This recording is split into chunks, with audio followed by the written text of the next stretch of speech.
All right, welcome. Today we are diving into a really practical guide for any leader, really for anyone who has to make important choices when the pressure is on.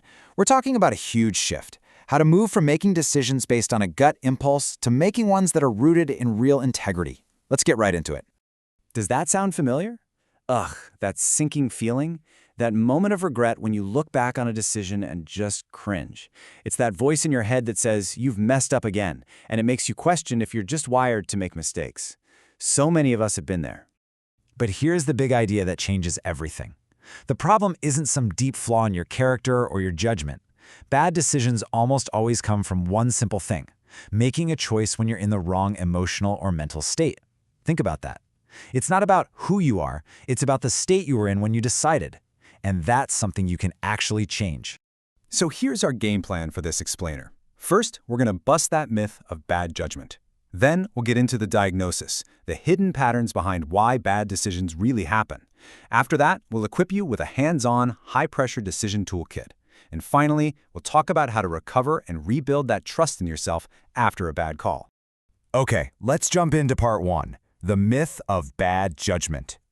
The whole point here is to help you move away from that harsh self-criticism and get a much more useful and, frankly, more accurate diagnosis of what's really going on when we make those choices we end up regretting. And this all boils down to a core concept we can call the wrong state theory. It's so simple, but it's powerful. You don't make bad choices because you're not smart enough to think things through. No, you make them when your internal state, being exhausted, emotionally overloaded, or just desperate for relief, is the one in the driver's seat. So now that we get that it's all about our state, we can move into the diagnostic phase.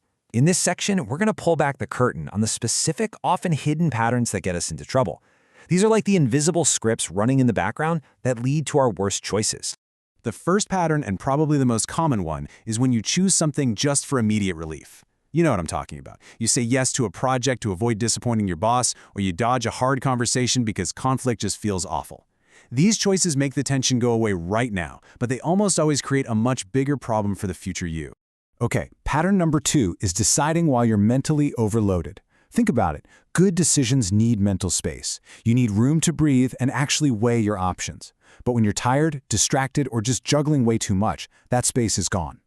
Your brain just defaults to what's easy or familiar, not what's wise. It just reacts. It doesn't have the energy to reflect.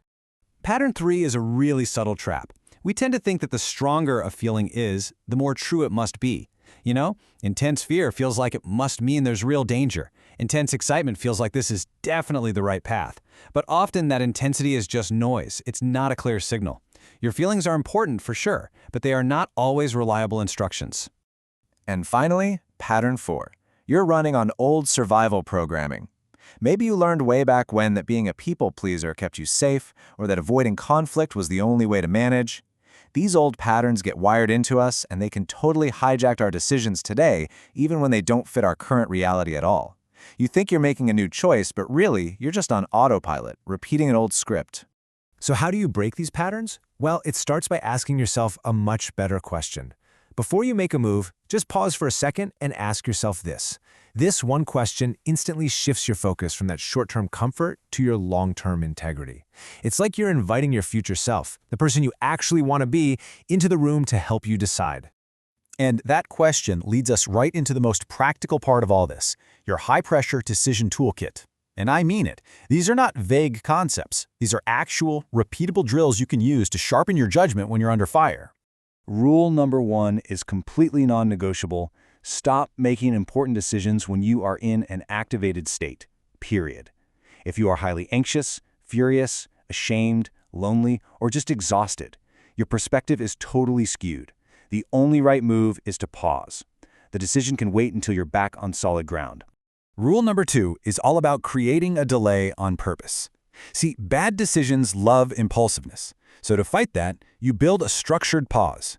First, just notice the urge without jumping to obey it. Then, give yourself a real buffer. 24 hours is a great place to start. Talk to one person you trust to be a straight shooter, and only then, from a much calmer place, do you make the call. That space you create, that's where the wisdom comes in. And rule number 3, use your values as your guide. When your emotions are screaming and everything feels confusing, remember this. Feelings are like the weather. They are constantly changing. Your values, though, that's your compass. It gives you a stable direction. Just ask yourself, what choice lines up with my integrity, with the person I really want to be? That question just cuts right through all the noise. Okay, let's move into our final section, and this is just as crucial as everything else, recovery. Because look, nobody's perfect. Mistakes are going to happen. The real key is how you handle it afterward. That's how you build resilience and self-trust, instead of just piling on more shame. Just look at the shift in language here. It's simple, but it's profound. Self-blame, that "I'm so stupid" voice, it just freezes you. It gives you nowhere to go. But self-honesty? That opens the door to actually learning something. It says, okay, that choice came from a pattern, and now that I can see the pattern, I can change it. One is a dead end, the other is a doorway. And this really gets to the new goal of all of this. The point isn't to be perfect. That's just impossible. The real goal is to get better at seeing your patterns, at being able to sit with discomfort for a little while, and building real self-trust through practice. It's all about wiser repetition, not a flawless performance. So we'll end with the one question that can save you from a world of regret. The next time you feel that pressure, that urgent need to just make the discomfort go away, I want you to pause, just take a breath, and ask yourself, am I making this choice for short-term relief or for long-term alignment? That awareness, in that single moment of pause, that is where every better decision begins.